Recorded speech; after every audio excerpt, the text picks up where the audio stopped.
é meio medrosa. E de vez em quando ela começa a ver umas coisas. E querido, Satanás ele tem essa habilidade, porque ele é enganador, ele é mentiroso, ele é astuto, prepara cilada. Minha mãe teve uma visão de uma senhora toda de branco, de madrugada. E ela gritava. Eu falei, você está morrendo. Agora eu cheguei no quarto dela lá. O que foi, mãe? Ai, eu falei, mas por que você não repreendeu? Ai, eu não sei, ela queria falar comigo. Eu falei, quê? Mas você sentiu o que eu senti medo? Toda vez que você sentir medo, já é um ponto negativo. Opa, amigo. Toda vez que você tiver uma experiência com um anjo, uma visão, e você sentir medo, então você já fica com o pé atrás. Segunda coisa, para você saber se esse Espírito é de Deus ou não, pede para ele confessar que Jesus veio em carne, que é o que João ensina. E todo crente tem que saber disso. Por que, querido? Satanás está aqui para enganar, ele está para nos mentir, destruir a nossa vida, e às vezes ele vai usar de ciladas para nos enganar.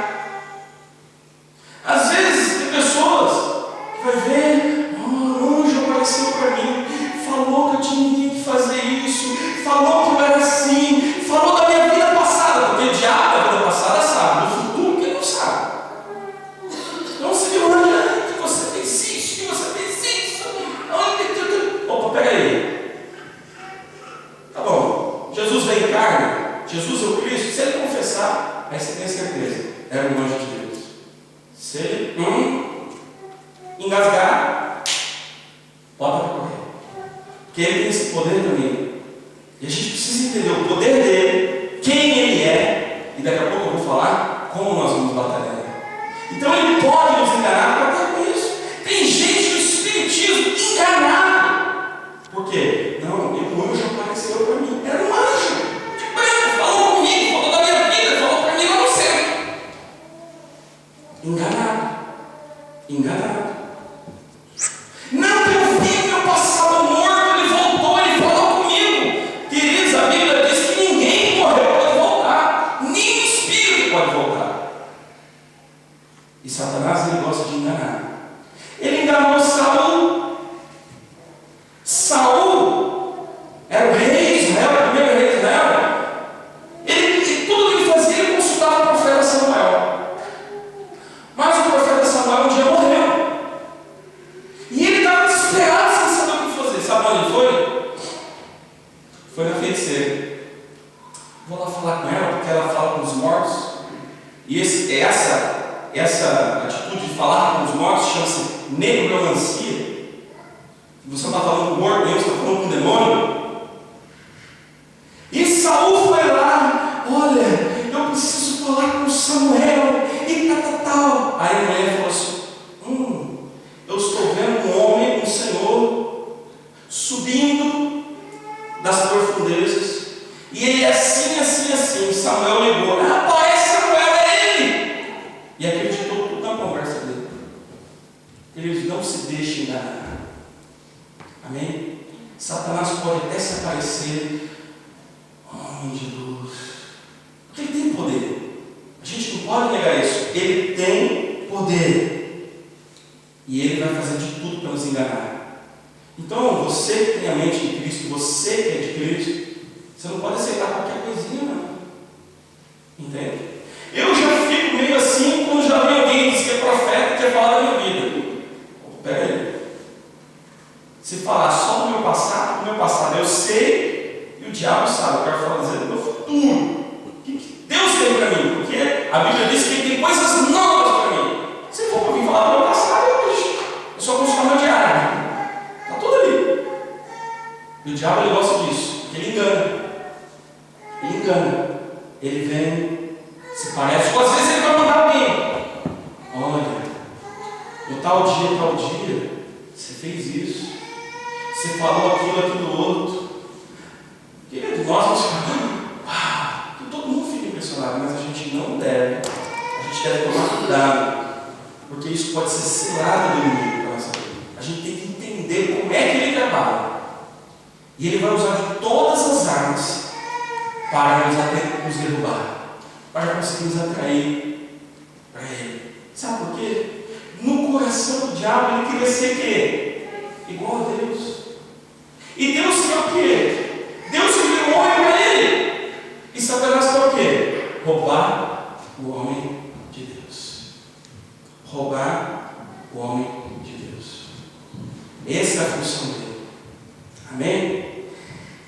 Queridos, esses anjos que foram precipitados juntos com ele, eram um terço das estrelas do céu, que era uma categoria de anjos, estrelas do céu, que tem categoria serafim, categoria querubim, categoria anjos cooperadores, anjos ministradores, anjos protetores que cooperam com nós.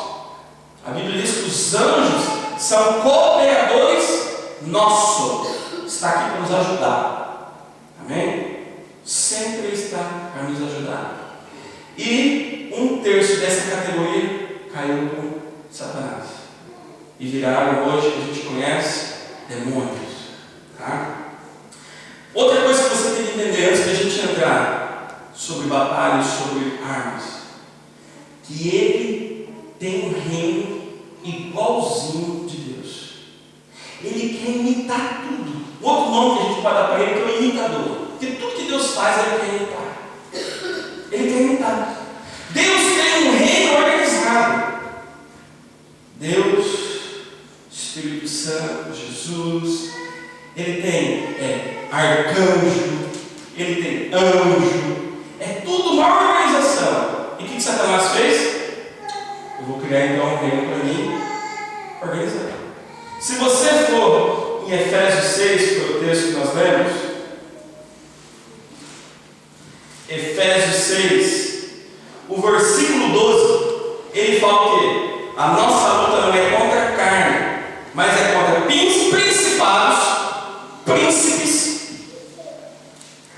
é contra potestades, um outro tipo, é contra poderes deste mundo e contra as forças espirituais da maldade. Você já vê aí níveis de qualificações desses anjos demônios que tentam contra a nossa vida. Se você for comigo em Lucas 10, abre aí comigo Lucas 10, 10 ao 19.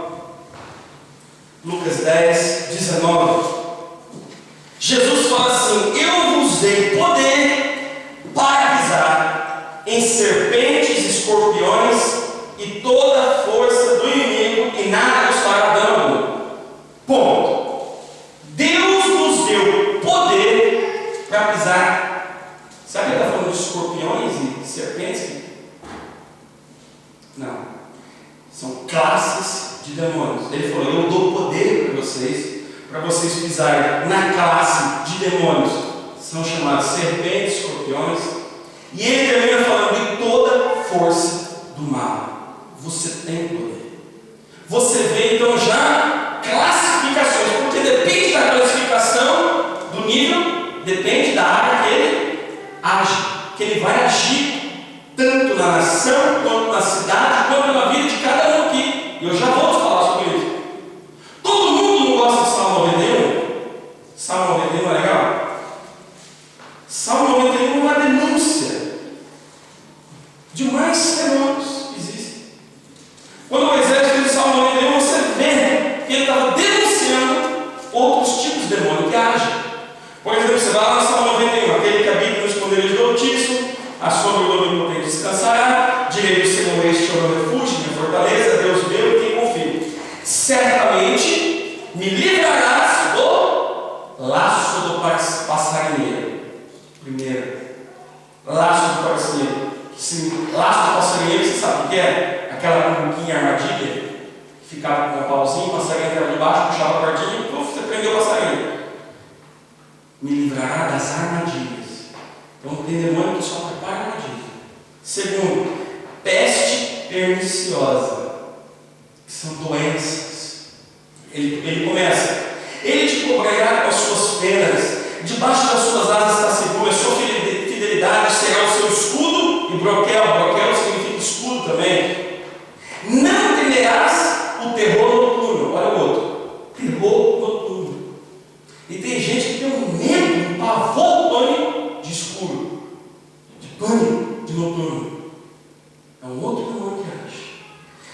termina falando, nem seta que voa de dia.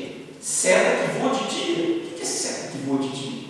A Bíblia diz, no texto que a gente vai ler daqui a pouco, sobre os dardos inflamados do inimigo. São setas que ele lança com um pensamento na nossa mente. Porque ele não tem poder. O Satanás, ele não é onisciente igual Deus. Ele não é onipresente igual Deus. Ele não é onipotente igual Deus. Ele não sabe o que se passa na sua mente. Mas ele pode jogar setas dele. São pensamentos. São intrigas. E ele vai lançando. E é isso que ele quer dizer, seta que voa ao meio-dia. E ele vai falando aqui, peste que anda na escuridão. Demônios que atacam à noite. Que eles atacam. Praga, ou algumas traduções diz mortandade que destrói ao meio-dia. Se você for fazer. Quem trabalha aqui no hospital? Hospital. Trabalhou já no hospital? Há um estudo que a hora que pessoas mais morrem em hospitais é entre o meio-dia. Por que será? Porque é um tipo de demônio que age, matando nessa área. São tipos de demônio que agem. Então, nós podemos ver que o reino dele é bem organizado. Tem demônio aqui que é mais forte, tem outro que é mais fraquinho. Tem outro que é mais forte. Tem demônio que você não consegue expulsar. E Jesus diz, tem uns fortes aí que é só com jejum e oração. Não é só expulsar, não. Então nós vemos que existe diferenças de tipo de luta que nós vamos enfrentar. Às vezes a gente vai ter luta com o povo coitado daquele bem chuva. Ele já pisa nele, aleluia, venci. Mas tem luta, querido, que você vê que você não consegue lutar, que você precisa pedir oração, que você precisa fazer alguma coisa, porque ele é um pouco mais forte do que você pensava, ele é mais forte do que as suas forças, e você precisa de ajuda para vencer. Amém? Rapidamente, antes de nós falarmos sobre as nossas armas, o nosso poder, como nós vamos vencer esse inimigo, como nós vencemos ele, eu quero te falar de 3 formas, de 3 lugares onde nós lutamos com ele. Primeiramente, o primeiro local onde nós lutamos contra o inimigo, contra o diabo, é na individualidade. Na individualidade. Ele ataca um por um. Ele vai atacar você na sua mente, no seu trabalho, na sua vida, tentar te destruir, tentar te matar, tentar te roubar. Essa é a função dele. Então ele pode atacar individualmente. Foi o que ele fez com Jesus. Ele não chegou a Jesus, quando Jesus estava lá no deserto, ele apareceu para Jesus e falou: Jesus, deixa eu ver com você esse texto aqui. Ele fala aqui em Lucas 4, essa tentação de Jesus. Lucas 4. Lucas 4. O diabo veio para Jesus e falou: se você é filho de Deus, diz essa pedra que se transforma em pão, porque ele estava 40 dias de jejum. Aí Jesus responde o quê? Está escrito: nem só de pão viverá o homem, mas de toda palavra que sai da boca de Deus. E deixa eu te falar uma outra coisa. O diabo, ele conhece a Bíblia toda. Ele conhece mais que você, viu? Ele conhece muito mais que a gente. Porque quando ele foi tentar Jesus, ele foi o quê? Na palavra. Se tu és filho de Deus, se você está dizendo que você é filho de Deus, então, você tem poder para transformar essas pedras em pão. Faz isso, você não está com fome. Aí Jesus disse: mas está escrito também, que nem só de pão viverá o homem. Aí o diabo, porque ele falou: não estou contente. O diabo levou Jesus no monte e mostrou todos os reis desse mundo. Porque ele é chamado de Deus desse século, o príncipe desse mundo. Ele reina aqui. Foi o lugar que Deus jogou ele. E o disse o diabo: eu vou te dar toda a autoridade, todo esse reino, se você se prostrar e me adorar. Sabe o que Jesus responde para ele? Está escrito: só adorarás ao Senhor teu Deus e a Ele servirá. Pela palavra. Está escrito. O diabo, não contente, pegou Jesus, colocou no pináculo do templo, lá em cima, a 70 metros de altura, falando aqui: de Deus mesmo, lança-te daqui. E sabe o que ele faz ainda? Cita para Jesus o Salmo 91. Cita o Salmo 91 para Jesus, porque no Salmo 91 diz: pois está escrito, Satanás diz dele 10, pois está escrito, mandará os seus anjos acerca de ti que te guardem, que sustentem as tuas mãos, para que não tropeces o teu pé em pedra alguma. Vai lá no Salmo 91 ver se está escrito isso. Sabe o que Jesus fala? Está escrito: não tentarás ao Senhor teu Deus. Então o Satanás, ele conhece a palavra. E ele, conhecendo a palavra, ele vai tentar nos atacar individualmente, com palavras. Às vezes você toma uma decisão, uma palavra, aí ele vai falar: mas a Bíblia não fala isso. E se você não conhece a palavra de Deus, logo você cai no lado dele, na enganação dele. Porque às vezes, querido, Deus te fala uma coisa, como você está assim, querendo fazer alguma coisa, e às vezes vem aqueles pensamentos na sua cabeça: isso aqui não é coisa da sua cabeça, não. É seta Deus. A Bíblia chama isso de dados informados. Pensamento maligno que ele coloca. Hoje não vou fazer nada. Bem que podia dar uma festinha, encher minha cara ali. Pensamentos, todos vocês têm. Pensamentos malignos que às vezes você fala: meu Deus, de onde que vem isso na minha mente? Estou mentindo? Não passa? Isso são setas que ele vai lançando individualmente na nossa vida.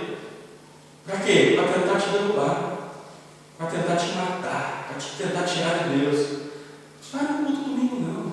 Estou cansado, você está cansado. Aí você pega: estou cansado mesmo. Fica em casa. Setas do inimigo. E ele vai te desanimando, vai te matando, vai te destruindo, sem você perceber. E você aceitando. Por isso que quando vem algum pensamento maligno na sua mente, uma seta que você vê que não é Deus, repreende pela palavra. Eu não aceito esse pensamento em nome de Jesus. E você vai vencer. Amém? Segunda coisa, ele age coletivamente. Ele age no meio da igreja. Ele age nas famílias. Porque ele sabe que se ele derrubar um da família, o resto da família vai sofrer. Ele sabe que se ele tocar na parte mais fraca, ou do teu marido que não é convertido, da esposa que não é, ou dos filhos, ele sabe que ele vai derrubar a família toda. A Bíblia diz que ele, o pastor e as ovelhas se dispersaram. Quando ele pega um no meio da igreja, no centro da igreja, logo tem uma confusão. Esse é o negócio dele, criar confusão. E às vezes ele vai armar um esquema para tentar destruir. Ele age assim, individualmente, coletivamente, e ele age em locais. Ele age em lugares, ruas, ele age em cidades, bairros. Ninguém consegue entender porque um bairro da cidade é tão daquele jeito, se atravessa por outro bairro, é totalmente diferente. Ninguém consegue. Porque são tipos de demônios que agem em diferentes lugares. Porque uma cidade daquele jeito, você vai para outra cidade, é diferente. Porque são tipos de lutas de demônios que estão sobre diferentes locais. E a gente precisa ter sabedoria. Por que lá no Brasil você é tão fervoroso com Deus, você orava, e você estava na igreja chegando na Suécia, Mafrias? É uma luta para mim para a igreja. Por quê?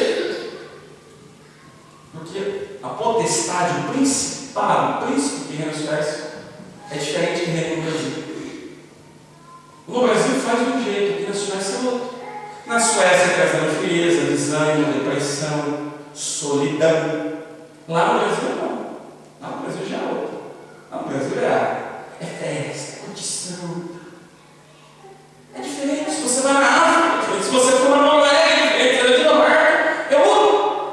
E a gente precisa entender. Eu lembro o irmão do bispo, o pastor Paulo, uma vez ele nos contando que ele esteve no Vaticano. E o Vaticano, ele fica no coração ali de Roma. Mas ele não é Itália, ele é Vaticano, ele é diferente. Ele é um país.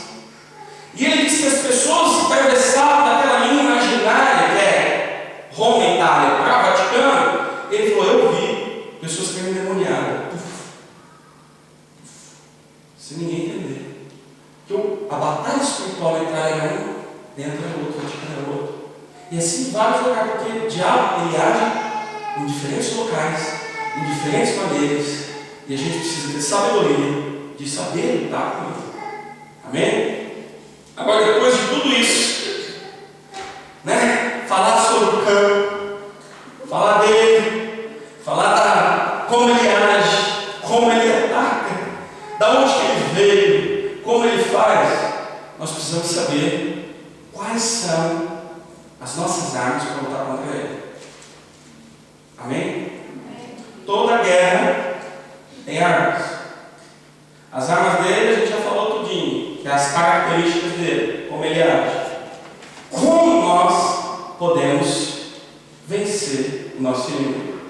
Primeira coisa, abra sua Bíblia em 2 Coríntios. 2 Coríntios, capítulo 10, versículo 4. 2 Coríntios 10, 4. 2 Coríntios 10, 4. As armas da nossa milícia não são carnais, mas sim poderosas em Deus para a destruição das fortalezas. Primeira coisa que você tem que entender: as armas da nossa milícia. Nós somos uma milícia aqui. Não é? Pastor, nós aqui, nesse ajuntamento nosso aqui, nós somos uma milícia que nós estamos se preparando, se armando aqui para nós derrubar o cão lá fora. Então, as armas da nossa milícia aqui, a Bíblia diz que elas não são carnais. O que é isso? Não é espada de verdade, não é pedaço de pau de verdade, não é canhão de verdade, não é arma de verdade. São espirituais. E a Bíblia diz que é poderosas para destruir qualquer fortaleza, qualquer ação do diabo. Amém? Agora volta comigo lá em Efésios, capítulo 6, que foi o texto que nós lemos. Nós lemos do 10 ao 12. Que ele fala: no demais, irmãos, fortalecidos no Senhor, revestidos de toda a armadura, para estar preparadas as ciladas do inimigo. Não temos que lutar contra a carne e sangue, mas contra os principados, potestades. Nós lemos isso aí. Ele continua no 13. E ele fala: portanto, tomai toda a armadura de Deus, para que possais resistir o dia mau. O dia mau é o dia do ataque. E havendo feito tudo, ficais firmes. Estais, pois, firmes, tendo cingido os vossos lombos na verdade, com a verdade, vestindo a couraça da justiça, calçando os pés na preparação do Evangelho da paz, tomando sobretudo o escudo da fé, a qual podereis apagar todos os dardos inflamados do maligno. Eu vou te explicar o que significa isso. Tomar o capacete da salvação e a espada do Espírito, que é a palavra de Deus, e orar em todo o tempo, com toda oração e súplica no Espírito, vigiar nisto com toda perseverança e súplica por todos os santos. Então Paulo, quando escreve aos Romanos essa carta, ele estava preso. Ele estava preso. E creio eu que ele estava preso ali. Eu acho que ele bateu no olho assim com um soldado que estava ali fazendo a guarda. E falou: nós também temos essa armadura. E ele começa a descrever uma armadura de um soldado romano. E ele faz essa comparação com nós. Primeira coisa que ele fala aqui: cingindo os lombos com a verdade. Cingir significa apertar, não deixar frouxo a verdade. Porque tem gente que gosta de uma mentirinha, né? Tem gente que gosta de uma mentirinha. Mentirinha é. Mentira não existe. Mentira é mentira. Ah, mas é uma mentirinha, só que você não é assim. É mentira. Você quer fazer, cara, mas é mentira de qualquer jeito. Ele diz que os mentirosos são verdadeiros. Mentira é mentira, acabou. Não existe pequenininha, não. E ele fala: quando a gente fala cingir os lombos com a verdade, aperte a verdade em você. Esteja na verdade. Porque se você não tem uma verdade, é uma mentirinha, o que você fez? Você deu legalidade, espaço para aquele que está ao seu derredor, rugindo como leão para quem possa tragar, chegue até você. Deus, Ele nos protege, Ele nos livra, mas nós escolhemos com as nossas atitudes o que vai acontecer com nós. Amém? O povo de Deus, estou me lembrando disso agora, eles estavam entrando na terra prometida, caminhando na terra prometida. E ele era um povo forte, o povo de Israel. E Amaleque era um rei de uma região ali, a qual Israel ia passar. E Amaleque conhecia Balaão, que era um profeta. Amaleque chegou para Balaão, resumindo a história para você, tá? Balaão profetiza contra os filhos de Israel para que eles se enfraqueçam e a gente consiga vencer eles.